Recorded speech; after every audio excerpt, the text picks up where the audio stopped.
ओम शांति। 27/10/2022 के ईश्वरीय महावाक्य हैं। आज की मुरली का सार है। बाबा ने कहा, मीठे बच्चे, तुम्हें इस पतित दुनिया से अपना बुद्धि योग निकाल बेहद का सन्यासी बनना है। सन्यासी माना पूरे पवित्र और पक्के योगी। प्रश्न है, कौन सी अवस्था आते ही माया के तूफान समाप्त हो जाते हैं? उत्तर है, जब मेरा पति, मेरा बच्चा, मेरा धन, मेरा घर, मेरा परिवार, इस मेरे से बुद्धि योग टूट जाएगा। मेरा तो एक शिव बाबा, दूसरा ना कोई, यह बुद्धि में पक्का होगा। एक बाप से ही पूरा बुद्धि योग लगा होगा, तब माया के तूफान समाप्त हो जाएंगे। गीत है, कौन आया मेरे मन के द्वारे। ओम शांति। भगवान बाज, यह तो बच्चे समझ गए हैं कि आत्माओं का बाप उसे कहा जाता है परम पिता परमात्मा। बाप खुद समझाते हैं, मेरा कोई आकार में बड़ा रूप नहीं है। जैसे आत्मा के लिए कहते हैं स्टार है, भ्रकुटी के बीच में रहती है, वैसे मैं भी परम आत्मा हूँ। उसकी महिमा बड़ी है, ज्ञान सागर है, बाकी इतना बड़ा चित्र जैसे नहीं है। इतना बड़ा होता तो इस शरीर में घुस नहीं सकता। ब्रह्मा बाबा के शरीर में कैसे घुसता ना। तो बाबा कहते, यह तो शिवलिंग की पूजा करते हैं तो बड़ा बनाते हैं, अंगूठे सादृश्य कहते हैं। आत्मा माना आत्मा सिर्फ उनको परम कहते हैं जो परम धाम में रहते हैं।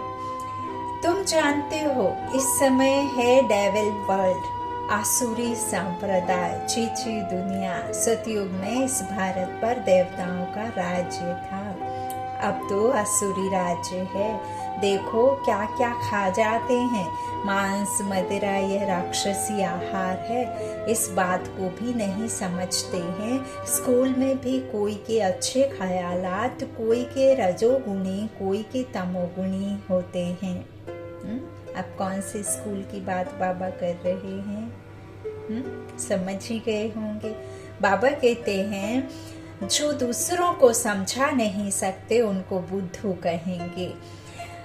ब्रह्म कुमारियों में भी नंबरवार महारथी, घोड़े सवार, प्यादे बहुत हैं जो अच्छी रीति समझा नहीं सकते हैं। ज्ञान पूरा ना होने कारण डिसर्विस करते हैं। जितना जिसमें ज्ञान है उतना समझाएंगे। नंबरवार तो है, एक से तो हो ना सके। बाबा कहते, कहाँ भूले भी करते हैं। बच्चों को नशा होना चाहिए कि हम तो देवता बन रहे हैं। बाप खुद कहते हैं, पतितों की दुनिया में आता हूँ, पराये देश में आता हूँ, पराये पतित तन में आता हूँ, है ना। बाबा कहते हैं, सतयुग में यही नारायण था। तो बाबा कहते, अभी जो मैं आया हूँ ना, तो किस में आया हूँ? बाबा कहते हैं, कहाँ भूले भी करते हैं। बच्चों को नशा होना चाहिए कि हम देवता बन रहे हैं, है ना। और पूरा ज्ञान ना होने की वजह से डिसर्विस करते हैं। बाबा कहते हैं, जो स्कूल है ना, ईश्वरीय स्कूल, इसमें भी नंबरवार है। किसी के बहुत अच्छे ख्यालात हैं, कोई के रजोगुणी हैं, कोई के तमोगुणी हैं। और जो इस तरह से तमोगुणी हैं तो वो दूसरों को कैसे समझा सकते हैं? उनको बुद्धू कहेंगे ना, बाबा कहते हैं। तो कोई महारथी है, कोई घोड़े सवार है, कोई प्यादे हैं, कोई अच्छा समझा सकते हैं, कोई नहीं समझा सकते हैं। तो बाबा कहते, फिर इस तरह से उतना समझाएंगे जिसमें जितना होगा। नंबरवार है, बच्चों को नशा होना चाहिए, हम तो देवता बन रहे हैं, है ना। बाबा कहते हैं कि मैं तो खुद पतितों की दुनिया में आता हूँ। सतयुग में यही नारायण था जिसके तन में मैं अभी आता हूँ। तो अब इसकी आत्मा वापस क्या बन रही है? कृष्ण। फिर कृष्ण वही नारायण बनते हैं। तो कृष्ण की जो आत्मा है उसके तन में आया हूँ 84, है ना, 84वां जन्म है ना। अंत का भी अंतिम जन्म में आता हूँ पराये तन में। बाबा कहते नंबर वार पूज्य भी यह था, अब नंबर 1 पुजारी भी यह बना है। फिर इनका ही ऑलराउंड पार्ट है। यह मेरा मुकर्रर तन है, इसी में मैं कल्प कल्प आता हूँ, आता था और आता रहूंगा। यह चेंज नहीं हो सकता, ऐसे नहीं कब दूसरे को चांस दूं। यह ड्रामा बना बनाया है, इसमें कोई चेंज नहीं हो सकती है।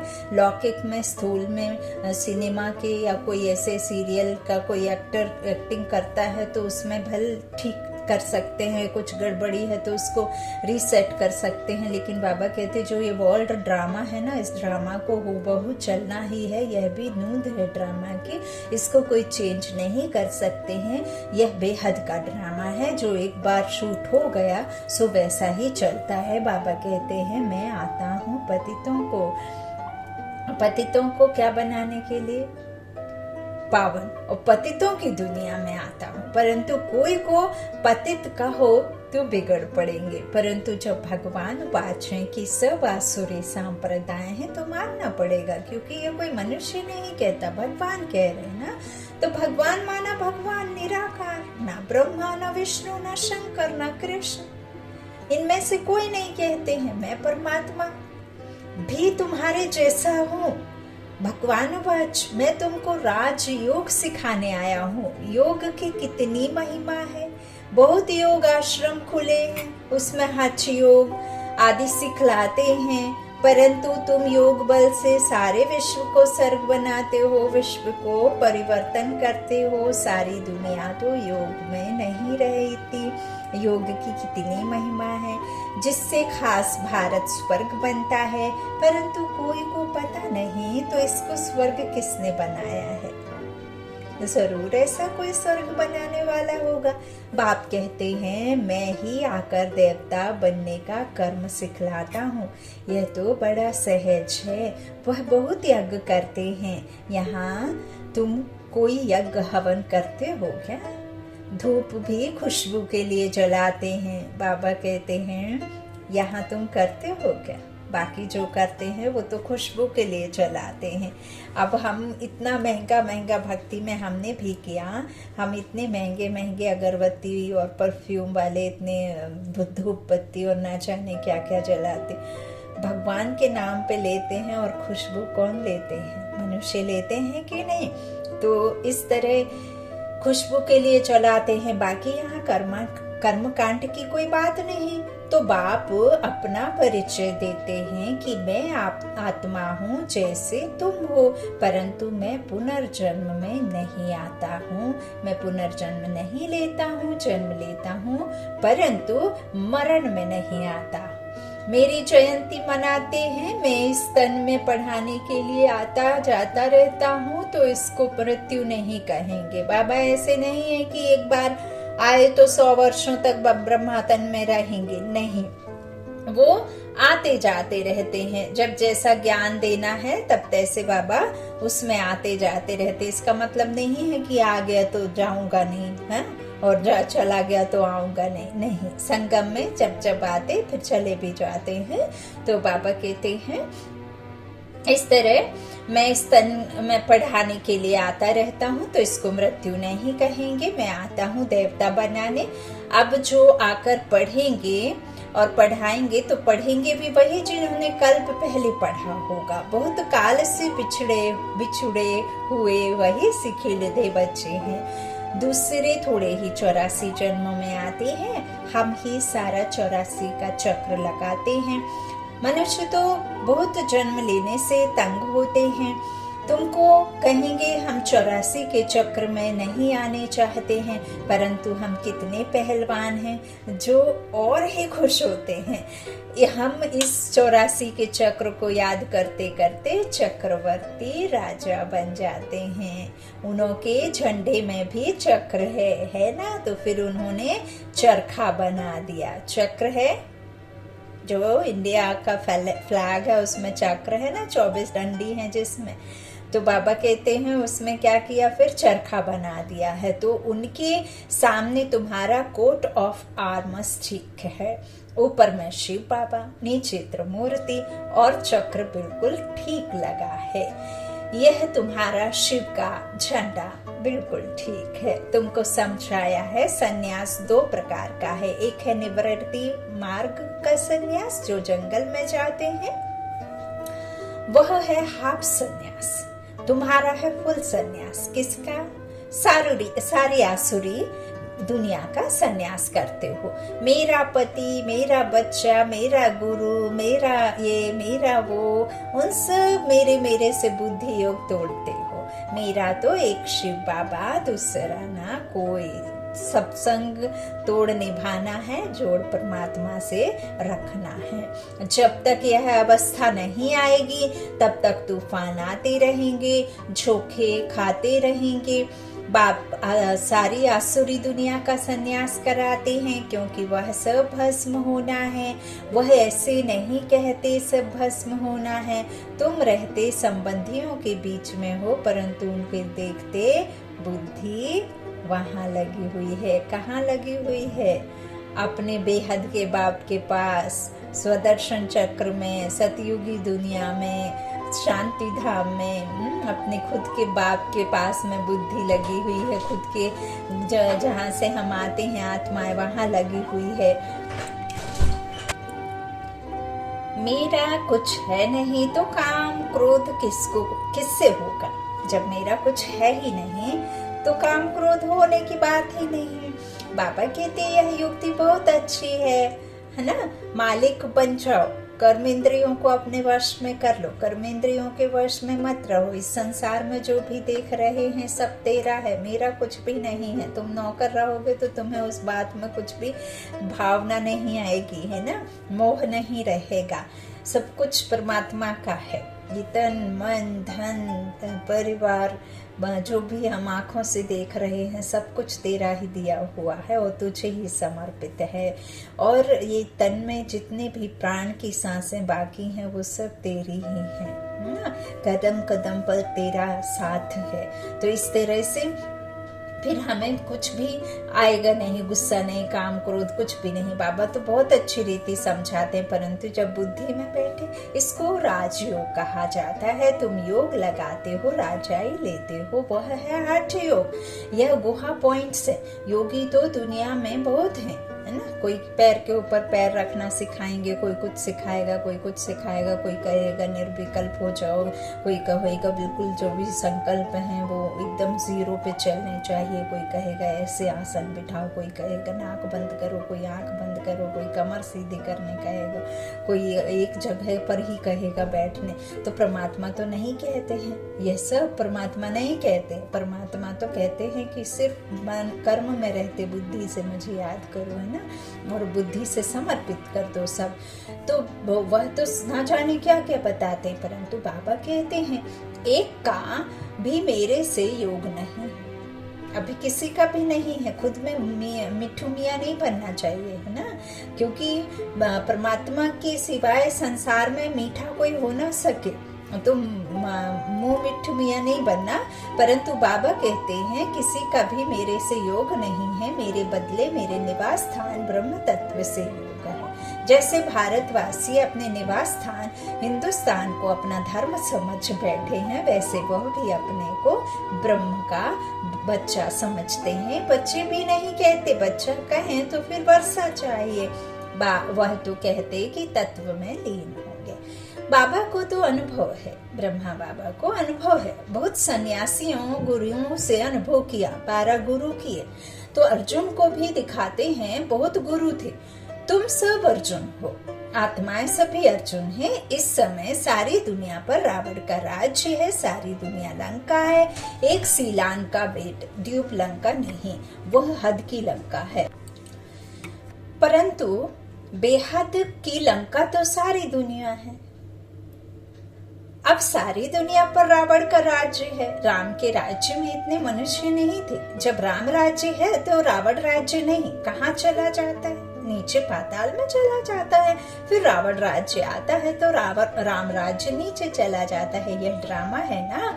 जब चक्र फिरता है तब सतयुग ऊपर आ जाता है, द्वापर कलयुग नीचे चला जाएगा, जो सतयुग त्रेता नीचे से ऊपर आ जाएगा।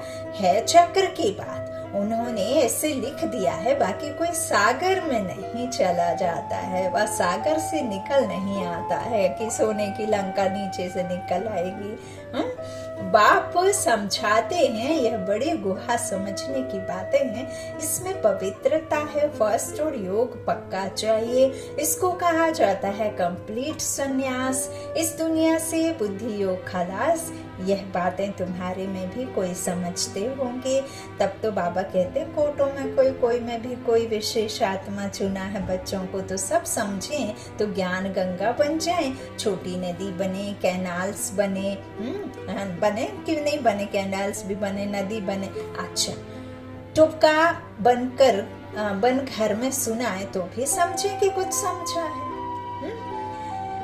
तालाब बन के सुनाए है ना, पौंड बन के सुनाए, कुछ ना कुछ बन के तो सुनाए, ज्ञान की नदी बन जाए तो घर में आकर के समझाए, बाबा कहते हैं। परंतु घर में भी नहीं बता सकते। बाप कहते हैं कि कैसा भी गरीब हो परंतु घर में गीता पाठशाला खोल सकते हैं, उसमें कोई पैसे आदि खर्च करने की बात ही नहीं है। भल एक ही कमरा हो, उसमें खाते पीते सोते हो, कुछ भी करो। देखो आज बाबा ने कितना बड़ा क्लियर कर दिया, आप कुछ भी करो, लेकिन 1 घंटे के लिए सुबह और 1 घंटे के लिए शाम को 3 पग भूमि तो चाहिए। बाबा कहते अच्छा काम उतार, सफाई कर, फिर यह क्लास लगाओ। 3 पैर पृथ्वी में इतनी बड़ी हॉस्पिटल खोल सकते हो। साहूकार की बातें छोड़ो, बाप तो गरीब निवाज है ना। साहूकार तो बोलते हैं कि हमें तो यहाँ ही स्वर्ग है, तो बाबा कहते हैं अच्छा तुम अपने स्वर्ग में ही खुश रहो, मैं तुमको क्यों दूं। दान भी गरीब को दिया जाता है। बड़ा आदमी तो यहाँ जमीन में बैठने से चमकेंगे, नीचे बैठने से अजीब लगेगा। तो बाबा कहते हैं कि भल अपने महलों में रहो। मेरे पास तो गरीब आए जो अच्छी तरह पढ़े, जिनको कुछ भी गुमान ना हो पढ़ाई का ना धन का। हाँ, तो अगर दूसरे को नहीं सुना सकते तो छोटा तालाब भी नहीं ठहरे। तुमको तो बड़ी नदी बनना है, मम्मा पापा को फॉलो करना है, परंतु घर में भी नहीं सुना सकते तो चुल्लू पानी, हथेली में पानी की तरह भी नहीं ठहरे। आज तो बाबा ने ना जाने क्या क्या कहा। तो बाबा को तो मजा आएगा ज्ञान गंगाओं के सामने। कई बाबा के सम्मुख सुनते हैं तो खुश होते हैं, परंतु यहाँ से उठे सीढ़ी नीचे उतरे तो नशा भी उतरता चला जाता है। फिर घर पहुंचे तो फिर वही झरमई झगमई पर चिंतन शुरू हो जाता है। चालू बाबा तो चलन से समझ जाते हैं, आते हैं मिलने, कहते हैं मेरा पति मेरा बच्चा है। अरे तुमको पति कहाँ से आया, कहाँ से आया? आती हो स्वर्ग में चलने, फिर भी मेरे मेरे में फंसी हो। अच्छा इतना डोज काफी है, देना इतना चाहिए जितना हजम कर सके। हाँ, ज्यादा हो जाएगा तो मुश्किल हो जाएगी। वाह वाह वाह वाह। तो बाबा ने नटशेल में बताया है, योग से तुम स्वर्ग की स्थापना कर रहे हो, बाकी बादशाही के लिए नॉलेज चाहिए। 2 सब्जेक्ट हैं। बाबा भी योग में रहने का पुरुषार्थ करते हैं, तब कहते हैं ना बिसरो ना याद रहो। हाँ? अच्छा मीठे मीठे सिक्की लदाए बच्चों प्रति माता पिता बाप दादा का याद प्यार और गुड मॉर्निंग। रूहानी बाप की रूहानी बच्चों को नमस्ते। हम रूहानी बच्चों की रूहानी माता पिता बाप दादा को याद प्यार और गुड मॉर्निंग। शुक्रिया बाबा, मीठे बाबा, प्यारे बाबा। आज तो बहनों को माताओं को बाबा ने बहुत कुछ सुनाया है, तो माताएं ध्यान रखिए विशेष रूप से। मेरा नहीं, पति कहाँ से आया, बच्चा कहाँ से आया, तुम इस दुनिया में कहाँ से आए, तुम्हारे माता पिता कहाँ से आए, बहुत ध्यान से समझ लीजिए। हाँ, सब कुछ उसकी ही देन है, तुम्हारी देन नहीं है। अच्छा, धारणा के लिए मुख्य सार, पहला इस पुरानी दुनिया का कंप्लीट संन्यास करना है, पवित्रता और योग की सब्जेक्ट में 1st नंबर लेना है। दूसरा, ज्ञान गंगा बन पतितों को पावन बनाने की सेवा करनी है, मम्मा बाबा को फॉलो कर बड़ी नदी बनो। वरदानी बाप का, ब्राह्मण जीवन में कम खर्च बालान शील करने वाले अलौकिकता संपन्न भव। इस अलौकिक ब्राह्मण जीवन का विशेष स्लोगन है कम खर्च बालांशीन, खर्चा कम हो लेकिन प्राप्ति शानदार हो, अर्थात रिजल्ट अच्छे से अच्छी हो। अलौकिकता संपन्न जीवन तब कहेंगे जब बोल में, कर्म में खर्च कम हो, कम समय में काम ज्यादा हो, कम बोल में स्पष्टीकरण ज्यादा हो, संकल्प कम हो लेकिन शक्तिशाली हो, श्रेष्ठ संकल्प हो। इसको कहा जाता है कम खर्च बालांशी। जो सर्व खजाने कम खर्च करते हैं उनके भंडारे भरपूर हो जाते हैं। स्लोगन बाप और सेवा से सच्चा प्यार है तो परिवार का प्यार स्वतः मिलता है। बाप और सेवा से सच्चा प्यार है तो परिवार का प्यार स्वतः मिलता है। आपको मांगने की आवश्यकता नहीं है, दाता देगा।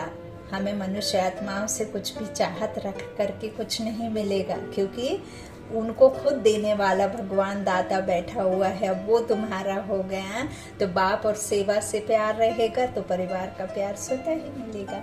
अच्छा, मातेश्वरी जी के अनमोल महावाक्य। अब यह जो शिरोमणि गीता में भगवान वाच हैं, बच्चे जहाँ जीत है वहाँ मैं हूँ, यह भी परमात्मा के महावाक्य हैं। पहाड़ों में जो हिमालय पहाड़ में उसमें मैं हूँ, और सांपों में मैं, काली नाग में मैं हूँ, इसलिए पर्वत में ऊंचे पर्वत कैलाश पर्वत दिखाते हैं और सांपों में काली नाग। तो इससे सिद्ध है कि परमात्मा अगर सर्व सांपों में केवल काले नाग में है तो सर्व सांपों में उसका वास नहीं हुआ ना। अगर परमात्मा ऊंचे पहाड़ में है, गोया नीचे पहाड़ों में नहीं है। और फिर कहते हैं जहाँ जीत वहाँ मेरा जन्म, गोया हार में नहीं हूँ। अब यह बातें सिद्ध करती हैं कि परमात्मा सर्वव्यापी नहीं है। एक तरफ ऐसे भी कहते हैं और दूसरे तरफ ऐसे भी कहते हैं कि परमात्मा अनेक रूप में आते हैं। जैसे परमात्मा को 24 अवतारों में दिखाया है, कहते हैं कच्छ मच्छ आदि सब रूप परमात्मा के हैं। अब यह है उन्हों का मिथ्या ज्ञान। ऐसे ही परमात्मा को सर्वत्र समझ बैठे हैं, जबकि इस समय कलियुग में सर्वत्र माया ही व्यापक है, तो फिर परमात्मा व्यापक कैसे ठहरा?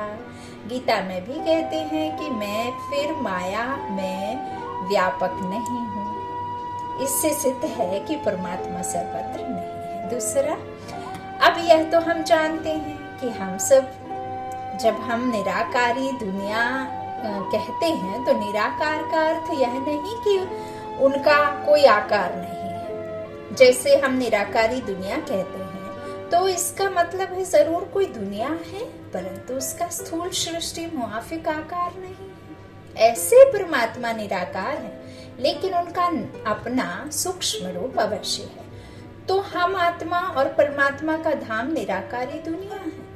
जब हम दुनिया अक्षर कहते हैं जहाँ हम रह रहे हैं, तो इससे सिद्ध है वो दुनिया है और वहां रहते हैं, तभी तो दुनिया नाम पड़ा है। एक थोड़े रहेगा तो दुनिया कहेंगे, अनेक रहेंगे तब दुनिया कहेंगे।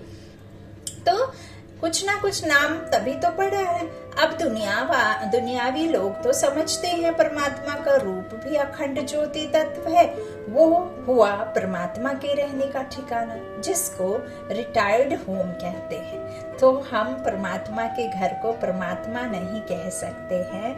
अब दूसरी है आकारी दुनिया, जहाँ ब्रह्मा विष्णु शंकर देवताएं आकारी रूप में रहते हैं, और यह है साकारी दुनिया, जहाँ भी हम खड़े होकर के सुना रहे हैं। तो जिनके दो भाग हैं, एक है निर्विकारी स्वर्ग की दुनिया, जहाँ आधा कल्प सर्वदा सुख है, पवित्रता और शांति है। दूसरी है विकारी कलयुगी दुख और अशांति की दुनिया। अब वो दो दुनियाएं क्यों कहते हैं? क्योंकि यह जो मनुष्य कहते हैं स्वर्ग और नरक दोनों परमात्मा की रची हुई दुनिया है, इस पर परमात्मा के महावाक्य हैं। बच्चे, मैंने कोई दुख की दुनिया नहीं रची, जो मैंने दुनिया रची है वो सुख की रची है। अब यह जो दुख और अशांति की दुनिया है वो मनुष्य आत्माएं अपने आप को और मुझ परमात्मा को भूलने के कारण यह हिसाब भोग रहे हैं। जो उनका किया है वही भोग रहे। बाकी ऐसे नहीं जिस समय सुख और पुण्य की दुनिया है वहां कोई सृष्टि नहीं चलती। हाँ, अवश्य जब हम कहते हैं कि वहां देवताओं का निवास स्थान था तो वहां सब प्रवृत्ति चलती थी, परंतु इतना जरूर था वहां विकारी पैदाइश नहीं थी। वहां योग बल से पैदाइश है, जिस कारण इतना कर्म बंधन नहीं था। उस दुनिया को कर्म बंधन रहित स्वर्ग की दुनिया कहते हैं। तो एक है निराकारी दुनिया, दूसरी है आकारी दुनिया, तीसरी है साकारी दुनिया। अच्छा, ओम शांति। और आज विशेष बाबा ने जो संकल्प दिए हैं उनको याद रखिए, मनन चिंतन करिए, 13 कहना शुरू करिए। मेरा मेरा नहीं, मालिक उसे बना दीजिए और अपने नौकर बनकर यहाँ ट्रस्ट करके ट्रस्टी बनकर रहिए, तो इससे आपका कल्याण होगा। अच्छा, ओम शांति। शुक्रिया बाप दादा, शुक्रिया मातेश्वरी, शुक्रिया आप सभी भाई बहनों के स्नेह का, प्यार का। Good night.